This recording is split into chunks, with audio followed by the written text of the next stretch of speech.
Today's episode of Variant is brought to you by GoDaddy. Today on Variant, it's Batgirl versus Black Widow. Welcome to Variant, where we love comics more than being sick sucks. I'm your host, Arris. For those of you who follow our Variant Facebook page or me on Twitter, you know there was no new episode last week because I had the flu, which sucked, and it's still lingering in my body, and I have sick voice, and it's just not a good situation. But I'm back to do what I do best, and that's talking about comics. And today I'm going to do my first all-female versus episode with Batgirl facing off against Black Widow. Now, I know there's been several different Batgirls over the years, but I'm going to go with who I like the best, and that's Barbara Gordon Batgirl. So let the battle begin.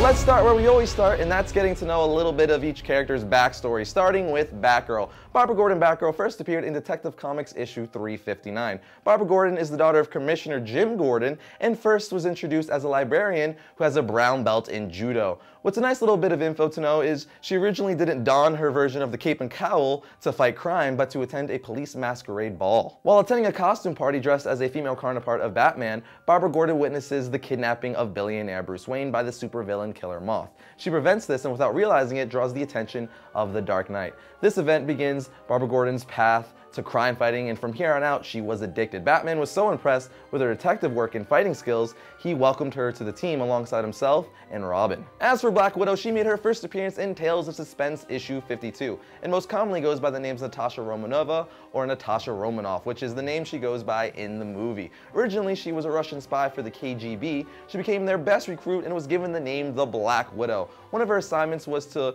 infiltrate Stark Industries and assassinate Anton Van Koe. When stopped by Iron Man, her employers gave her a costume and high-tech gadgets that allowed her to scale walls and grapple across buildings. She would then charm Hawkeye into being her pawn. However, the two would get into a battle with Iron Man where Black Widow would suffer a head injury. Saved by Hawkeye, she would finally begin to have feelings for the Archer, but was later brainwashed by the Russians in order to return her to loyal servitude, and was ordered to face off against the Avengers. Eventually, she shook off the effects of the brainwashing and made amends with the Avengers by helping them fight enemies. Proving herself a friend, she joined the Avengers, becoming the 16th person to join the team. Over the years, she worked on and off with the Avengers, as well as S.H.I.E.L.D. being a freelance agent. Now let's talk about what makes both of these ladies so deadly, starting with Batgirl. Regardless of the version or universe, Barbara is always portrayed as someone with a genius-level intellect. For instance, after the Joker shot her, causing her to be paralyzed from the waist down, she became Oracle and possessed extensive knowledge in numerous different fields of study, making her an adept leader, detective computer scientist, and a linguist. Although she was no longer on the field fighting criminals head-to-head, she's been shown to be one of the most resourceful and greatest crime fighters on Earth. Recently, however, she has overcome being paralyzed in DC's New 52. She's a master martial artist, an extremely skilled acrobat, and in the Zero issue of her New 52 title, she said she's been taking self-defense lessons since she was 6. She's trained in boxing, dragon-style kung fu, judo, stick fighting, and many more forms of fighting. Even when crippled, she's more than held her own in many fights. And much like the rest of the Bat family, she has extensive training and skills with small firearms, batarangs, and screma sticks, much like Nightwing, and her costume has built-in Kevlar. And of course, let's not forget she works and fights alongside Batman, so that definitely doesn't hurt her skills. As for Black Widow, Natasha has taken a different version of the Super Soldier Serum. This gave her physical abilities much like Captain America, though not as great as his. She possesses peak-level physiology, making her strong, agile, fast, and durable as a female human can possibly be without being classified as superhuman. This also extends to her senses and immune system, which are similarly heightened to peak human level. From a young age, Natasha was trained to become a martial artist, sharpshooter, and acrobat, and has become a master of all these skills. She has since become one of the top espionage operatives in the world. She is also fluent in many different languages and is an expert computer programmer and hacker. Both characters have way more abilities, but I think you guys get the idea. So take all this information and decide who you think would win in a fight, Batgirl or Black Widow, and then head over to our Variant Facebook page to cast your vote on a poll we posted there, and I'll announce who you guys decide the winner is of this Lady Smackdown at the end of next week's episode. GoDaddy has everything you need to put your business online and find new customers. Get started by registering a domain name and creating your website with GoDaddy's easy-to-use website builder. Already have a website? No problem. Keep it running fast with GoDaddy Web Hosting. Visit GoDaddy.com and enter the promo code VARIANT30 to save 30% on your new purchases. Some limitations apply. See the website for details.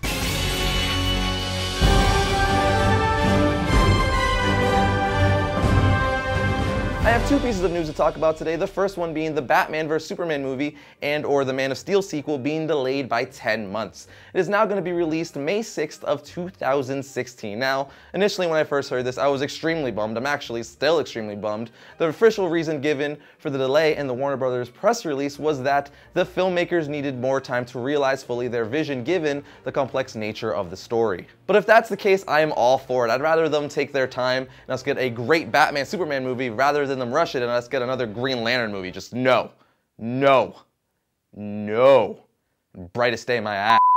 So I'm bummed now because we all have to wait another year longer, but if it's gonna make for a better movie, I'm all for it. The second and last bit of news I want to talk about today is Peter Parker returning as Spider-Man once again come April. It was announced a few weeks ago that in April, Peter Parker is going to be returning as Spider-Man. And not only that, they're bringing back the Amazing Spider-Man title at the same time, which is convenient because that's only a month before the release of the Amazing Spider-Man 2 movie, which sounds familiar. I could have sworn I've heard someone predict that exact thing before. Also, I'm calling it now, they're going to put Peter Parker back in the web spandex around the release of the Amazing Spider-Man 2 film. Just wait, you'll see. It just makes sense. Spider-Man is going to be Marvel's main focal point since his movie sequel is coming out, and Spider-Man is going to be all over the media with TV commercials, Happy Meal toys, just everywhere. So what's a better time to bring Peter Parker back in the comics than when Spider-Man is going to be everywhere? Not to mention, because of the release of the new Spider-Man movie, it's going to bring a lot of new readership. People are going to want to start reading Spider-Man comics because of the movie, so this is a perfect time for Marvel to start the Amazing Spider-Man title back at issue 1 with Peter Parker under the web spandex once again. As for the Superior Spider-Man title, I've been enjoying it a lot, but I'm super excited to have Peter Parker as Spider-Man again. And having the Amazing Spider-Man title back is awesome. It's such an iconic title. I've been reading it forever and was so bummed when they got rid of it, although I knew it was only a matter of time before they brought it back, but I'm so happy that time has come. So if you're looking to jump on a Spider-Man comic, April is going to be the perfect time with the return of Spider-Man's flagship title, The Amazing Spider-Man.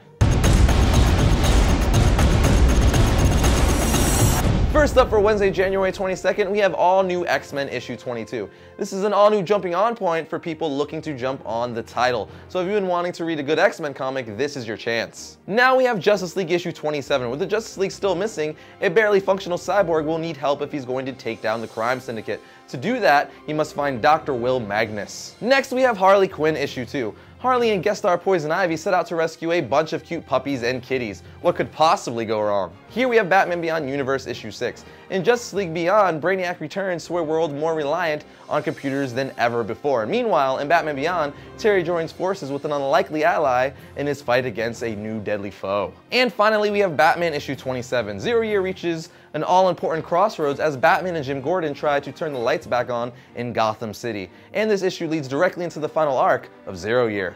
Well, that brings another episode of Variant to a close, but remember to head over to our Variant Facebook page to decide who you think would win in a fight, Batgirl or Black Widow, and I'll be announcing the winner at the end of next week's episode. Also, you can follow me on Twitter at twitter.com/Arris_Quinones. It's always fun for me to talk to you guys, but I'll see you guys next week when I talk about all things comics.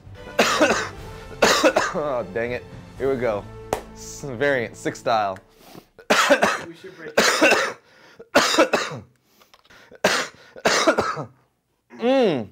It's fun. Super villain Killer Moth. She prevents his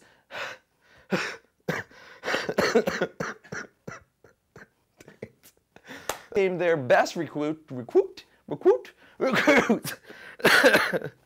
A different form of the super soldier serum. Dang it. So good.